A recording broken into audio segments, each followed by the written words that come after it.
Hi, my name's Sydney, and today I'm going to be talking about Hulu's The Act, Episode 5, Plan B.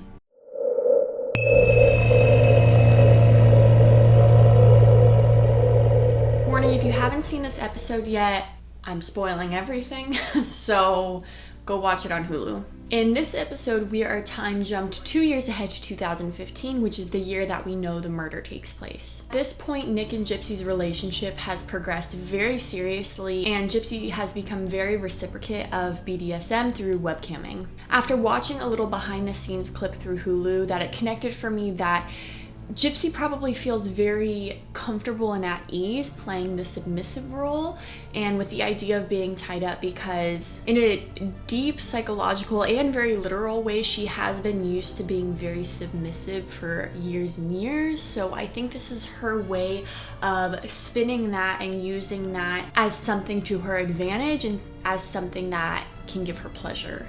Nick and Gypsy are super into role-playing, or at least role-playing for Gypsy with her alter ego Ruby, but for Nick it's more of like his second personality, Victor.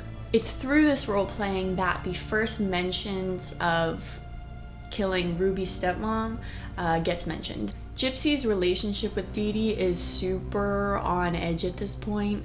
Dee Dee seems super quick to become violent with Gypsy. Dee Dee also at this point looks super ill. There has been a huge jump from 2 years ago. Her diabetes is super affecting her, but then also their house is just like a mess and cluttered. It looks like she's given up a little bit. And in many ways, Dee Dee is relying heavily on Gypsy, kind of in that caretaker role, but while also still verbalizing to Gypsy how much Gypsy needs her. In this episode as well, we also get to take more of a look into Nick's life. Nick lives in Wisconsin, and for lack of a better word, he's very awkward. Later in doing some research, I found out that he is diagnosed as being on the autistic spectrum, but yeah, that makes a lot of sense as to the characteristics that we're seeing in him. Callum Worthy, who plays Nick Godejohn, does a really, really good job, especially in this episode, at bringing a lot of humanity to Nick's character, and at many points I even feel a lot of sympathy for him. In watching the progression of their relationship, it really does feel like these two misfits are made for each other, and their passion and their longing for one another feels really tangible. And this all leads us to their meeting for the first time. The whole part of this episode was so cringeworthy. It was also really romantic in a way. And for Gypsy's sake, I just wanted it to work out so bad. The acting here is just so brilliant as well. Joey King's face when Gypsy sees Nick for the first time, the look on her face is so powerful, and my heart melted for her. I was like, yes. But Nick kind of just unfortunately blows the whole plan, and he really comes off as kind of just a creep. But in this moment, honestly, I don't even blame Dee Dee, because Dee Dee really gets defensive in this whole scene and yells at him and is avoiding him. But if you are alone in a movie theater and a guy sits right behind you or right next to you, like, hell no, that is creepy. I am moving. So yeah, and normally I'm always saying Dee Dee's trash, but in here I'm kind of like, yeah, this was not a smart plan, was not approached properly. Gypsy is able to sneak away eventually though, where we get to my favorite part of the episode cinematically. I thought the lighting in this moment was really brilliant because it's really set the tone with like the pink and the blue neon kind of colors.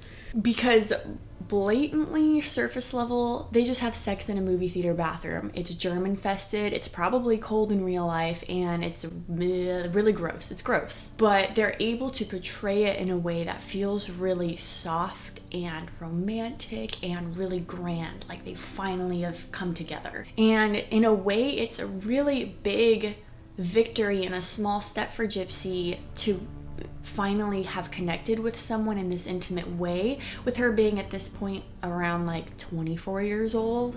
Dee Dee and Gypsy end up leaving the theater. Dee Dee yells at Nick, and at this point it's really the last chip off the shoulder for Nick, which leads us to Victor. Back at home, Dee Dee ends up tying up Gypsy, and this is a scene that really confused me because went about it very casually. And Gypsy seems really willing, but you can kind of see the rage in her eyes. They present this scene as if in the time that's passed, this has become sort of a normal punishment for Gypsy. I have a hard time believing that though, because from what we saw before, I would believe that Gypsy would fight back from this. But the way that she's just kind of like, okay, let's do it. It's like, I don't know, I feel like there would have been more of a fight from Gypsy throughout that time period. Then there becomes this issue of reality versus creative choices, which has come up before and which I'm going to get to in a second. The episode ends with Gypsy buying a fishing knife after she gets Victor to agree to the murder of Dee Dee. And in the very last scene, we see that Nick has texted Gypsy that he is there at their house. So finally, in the next episode, I think we're gonna get to the murder, which I hope so because I'm just ready for it. Let's get to it. There's been enough build up. Like, I'm kind of getting over a little bit this one episode a week thing because we know what it's coming to. It's like, come on, let's just get to it. And so while I generally really liked the episode, I also felt a lot of conflict about how to feel about Nick. Because the way that he's portrayed, in some aspects, I feel really bad for him and believe that he just needs some serious mental health treatment. But for some reason, I also feel really guilty feeling bad for him or feeling that way. I did, though, find this article online where Gypsy's family friend and people close to her respond to this episode particularly. She talks about what's wrong with the episode and compares it to what happened in reality. And it really changed my perspective on the episode and some of the characters and honestly just the show as a whole. As I've mentioned before, when a series is dealing with true events, especially about people who are still alive, it's gonna get really dicey. And I'm having personally a really hard time watching the series as something very objective, as a piece of art and film that was made to represent a version of truth. Because some people are watching this show without having any information on the case and they're learning about these people for the first time, and the show is really trying to make you feel a very specific way about each character. So if someone doesn't know anything about the case, then in a sense the show is really showing a false one-sided perspective of events, and at the end of the day people are just kind of lies about what happened, and real people are being very falsely represented. I just hope that people who are watching the show do your research like I am doing currently, because the show made me feel one way about Nick. Once I did a little bit more research, I left feeling very differently. And after doing proper research, I have a more informed opinion and probably a more realistic vision of what Nick was like in real life. But again, the acting is superb. It's not anything to do with the acting as opposed as it is to the writing and just the creative liberties that have been taken. Do your research. Just do your research. Do your research. The Act airs on Hulu with new episodes streaming every Wednesday. If you liked this video, you can subscribe for more content, or you don't have to. It's okay too. But thank you for watching.